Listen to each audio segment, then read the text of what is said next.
Good evening, everyone. Welcome back to Bedtime Stories with Neelu. How are you? Thank you so much for all your story responses on yesterday's story, The Last Leaf. It was about hope, sacrifice, and humanity. Those who missed this story can go back to my IGTV on Instagram and catch it anytime. So today's story is from the life of Tenali Rama and Krishna Devaraya. So Krishna Devaraya was the king of who ruled southern part of India, and Tenali Raman was his clever minister. So I heard this story long back from my aunt, so I jotted it down today to share it with you. So the title of the story is The Celestial Fabric, yeah, or the Divine Fabric, you can say anything. So once in Krishna Devaraya's court, everyone was very busy working, and there entered a beautiful lady, gorgeous lady. So everyone looked at her and they were mesmerized by her looks. So she quickly opened a small box and she looked at the king and she said, Your Majesty, I have woven a beautiful sari which can fit into this small box. So if you give me permission to stay in your palace and along with my group of weavers, I can weave something like this which is so exclusive. It's a divine fabric which I can weave it for you or your entire kingdom. So to this the king falls flat as usual. He says this is something exclusive and I must possess it. So he asks her to stay in the palace for whatever time she wants and weave such beautiful saris and many more things with beautiful designs. Yeah, clothes with beautiful designs. So she agrees happily and she goes with a group of weavers and her weavers, and she enjoys the food, drink, everything in the royal palace, and she spends her time. So to this, one day the king says, It's almost a year. I didn't hear anything from the lady. What is she doing? Just go and check. Yeah. So the men whom the king sends, they go there and they peep from the window. Yeah. They peep from the window where the ladies are working. So all these ladies are sitting and doing something very seriously. So the people worry, the men worry, what are they doing? We can't see anything. There are no looms, no threads, nothing being done. So what are they actually doing? So they dare to go inside and they knock and they go inside because these are the king's orders. They ask the main lady, the one who promises to weave the fabric. So they ask her, what are you doing, because we can't see looms, there are no threads, where are the saris, where is everything? So to this the lady smiles and says, you know what, there is lot of fabric here and we are weaving beautiful designs, but it is not, these are celestial clothes, like, they're not visible.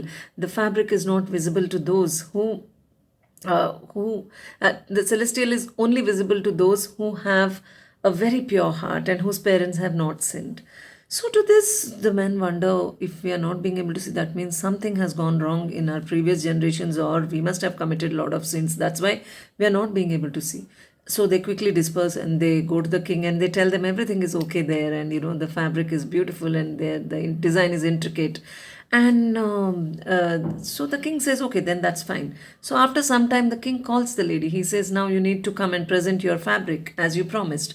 So that day, the entire court buzzes with people from all over the kingdom and they all come to see the spectacle. What is it? What is this all about? So immediately the lady opens a small box and she puts something on her finger and she says, Look at this sari. It is so beautiful. The design is so intricate. This is the fabric made for gods. This is a celestial fabric and this and that. And so everyone who's in the court, they keep looking at her thinking, what is she showing? We are not being able to see anything. And then Krishna Devaraya and Tenali Rama, they enter the court. And once they enter, they see, and the king looks at that lady and he whispers to Tenali that I can't see anything. What is she showing? So to this, Tenali laughs and he says, she's just fooling you. There is no fabric there. Yeah, she's just fooling everyone that she has a beautiful sari, hand woven, with intricate design, but there's nothing there. So the king says, then do something, he tells Tenali. So Tenali devises a plan. So he immediately looks at the lady and he says, you are, my dear lady, you're so beautiful, gorgeous, and we all are mesmerized by your looks and your charm and your, work. This kind of work we have never seen ever, So can you please wear this beautiful sari, that adorn this celestial fabric and walk into the court as soon as possible. So immediately the lady understands that Tenali had caught her lie. So she falls at the king's feet and she apologizes. And Tenali yet again receives a reward for his wit. So the message in the story is, yeah, we have to be alert. If not, there are enough people who are willing to cheat you. Yeah, if you fall for praise, if you fall for beauty, yeah, you can get cheated. Yeah, if you fall for praise, basically, you can get cheated. That's the message in the story. Yeah, they can cheat you very easily. So, while thinking of this story, I remembered a small instance from my childhood where, like, I wanted to buy a writing pad. Next day, I had an exam. I took some money from my mother and I walked up to a certain place 5 minutes away from my house. So, on my way, I met a lady who stopped me and said, "Where are you going?" I said, "I'm going to this bookshop to buy a writing pad." So she said, "Okay, come with me. I'll take you there." So she took me to a certain distance, and there was a huge neem tree there. She made me stand there. It was 5:30 in the evening. She said, "Give me the money. I'll go and get the writing pad for you." So I gave her the money. She said, "The shop is right there. You won't know. I know this place very well." So I gave it to her, and I was standing there. So by the time, half an hour, 1 hour, she didn't return. It was so dark. Then I started getting scared and I started crying. So then two people saw me there. Two men saw me there, and they asked me what happened. So I told them. Then they took my address and they finally dropped me off uh, to my house. And luckily, my mother didn't scold me. She said I should have come long back and I should have, not been scared at all. Yeah. So I was very scared to go back home. So I was Krishna Dev Raya can be cheated. What was I, a little girl of 7? Okay. So please leave your responses in the comment section. I'll respond to all those comments pertaining to this story.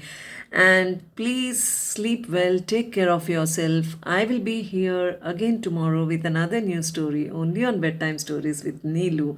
I have written something. May the fairies hug you tight, taking you from darkness to light, only to wake up to a morning that is beautiful and bright. I will put up this quote on my wall. So, good night. Please take care. Sleep well. Wake up with a purpose and a good thought. Good night.